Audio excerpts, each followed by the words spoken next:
Assalamualaikum warahmatullahi wabarakatuh.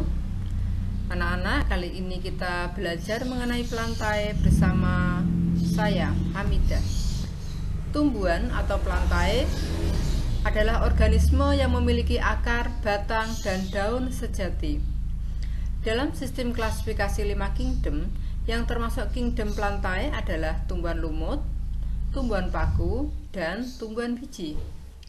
Sekarang kita lihat tabel berikut mengenai klasifikasi tumbuhan. Bahwa tumbuhan itu dibedakan menjadi dua, tumbuhan tidak berpembuluh, artinya tidak mempunyai pembuluh angkut, dan tumbuhan yang berpembuluh angkut, berarti mempunyai xilem dan floem. Tumbuhan yang tidak berpembuluh angkut, di sini contohnya adalah lumut.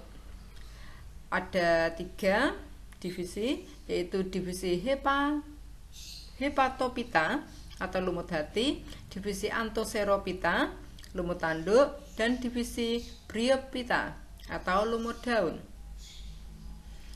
Yang kedua, tumbuhan berpembuluh dibagi 2, tumbuhan yang tidak berbiji.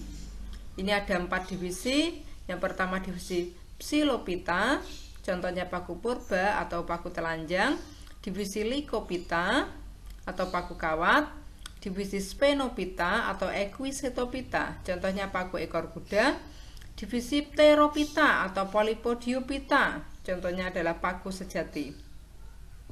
Yang kedua, tumbuhan biji. Ada 2, tumbuhan biji terbuka atau Gymnospermae.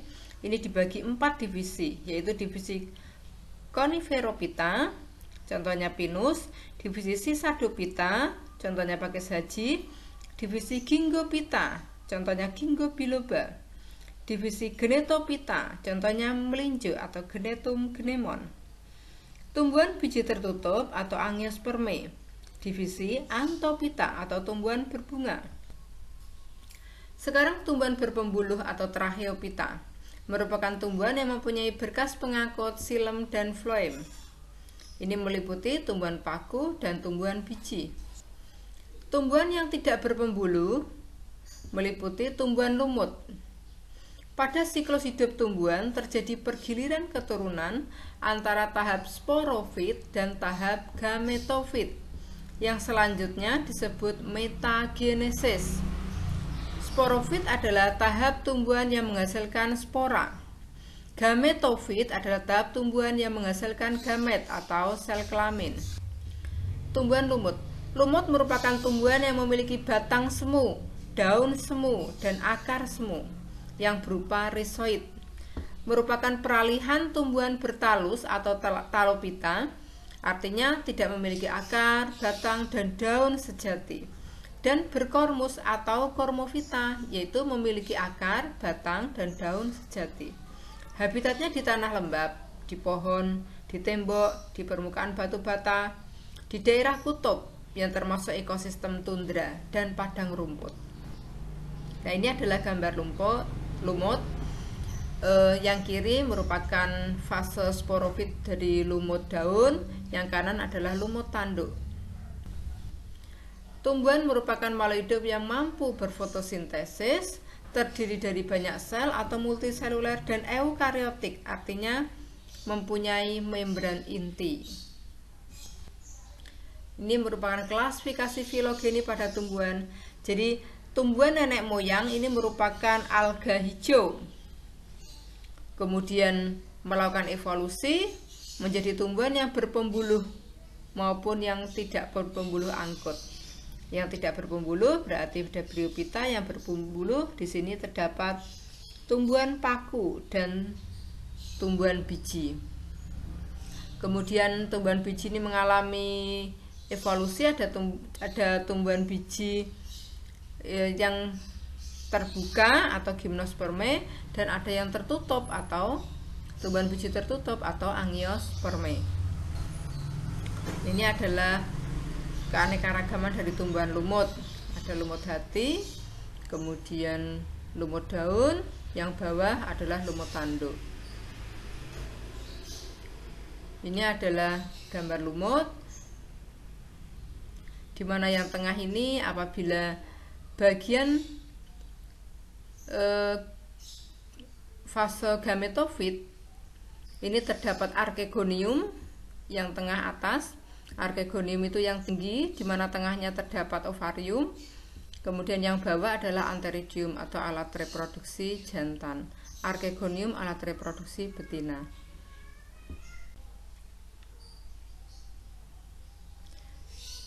Sekarang karakteristik dan ciri-ciri berfotosintesis, multiseluler, dan eukariotik.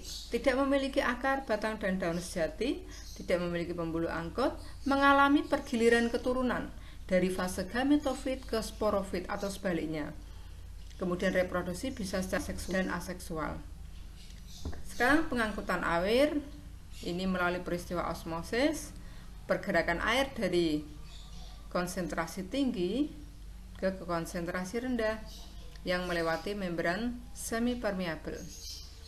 Pengangkutan mineralnya jadi melalui difusi, pergerakan zat terlarut atau mineral dan ion dari konsentrasi tinggi ke rendah. Nah, ini adalah prosesnya. Air bisa sampai ke sel-sel. Pergiliran keturunan atau metagenesis tumbuhan lumut. Ini mengalami dua fase, yaitu fase gametofit, di mana tumbuhan lumut menghasilkan gamet atau sel kelamin.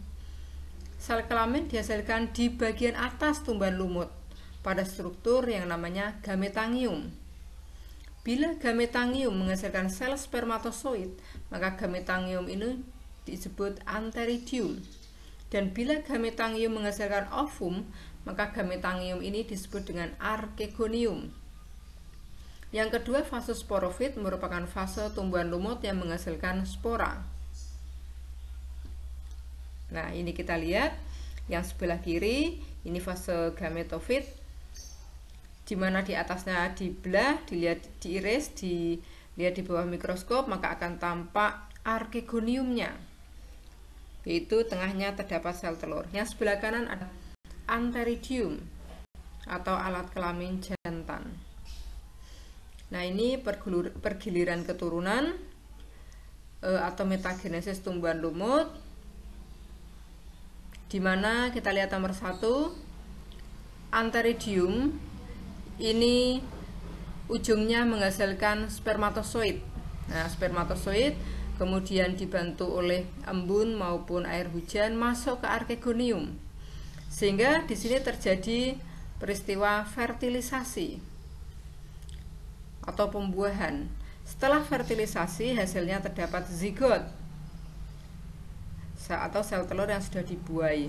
Kemudian di sini zigot ini akan mengalami mitosis, pembelahan mitosis dan pertumbuhan, sehingga menghasilkan fase sporofit.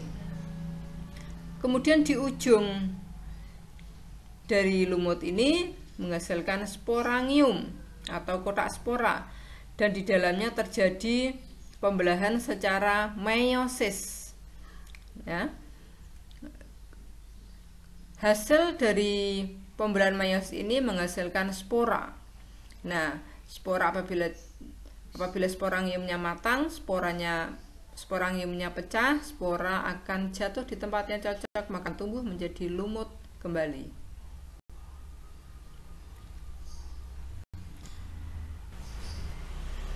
Klasifikasi tumbuhan lumut. Di sini terdapat tumbuhan lumut, ada lumut kelas Hepaticopsida, Anthoceropsida, dan Bryopsida. Nah, ini adalah kelas Bryopsida. Ini adalah Hepaticopsida atau lumut hati. Yang atas terdapat organ archegonium, yang bawah terdapat organ antheridium. Ciri kelompok Hepaticopsida. Talus berbentuk lembaran, tidak dapat dibedakan akar, batang, dan daun. Tumbuh dikotom atau bercabang dua, reproduksi secara aseksual melalui pembentukan gema, fragmentasi atau terputusnya tumbuhan lumut, dan spora.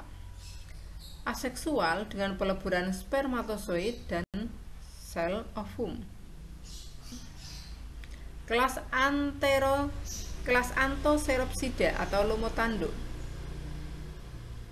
Ini gambar lumut tanduknya, mempunyai ciri gametofitnya berbentuk lembaran.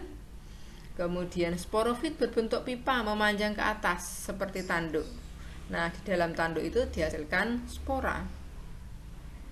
Ya. Ini adalah daur hidup lumut yang homotalus.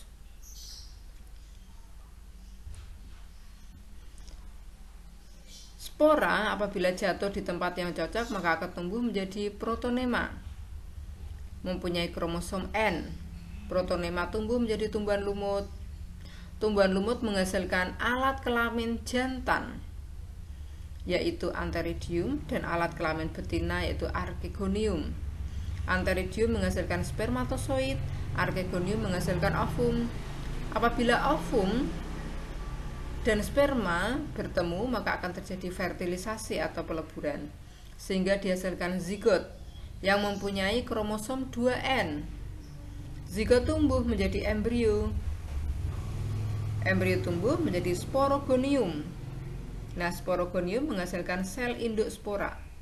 Di dalam sel induk spora terjadi pembelahan secara meiosis menghasilkan spora, sehingga kromosomnya dari 2N menjadi N.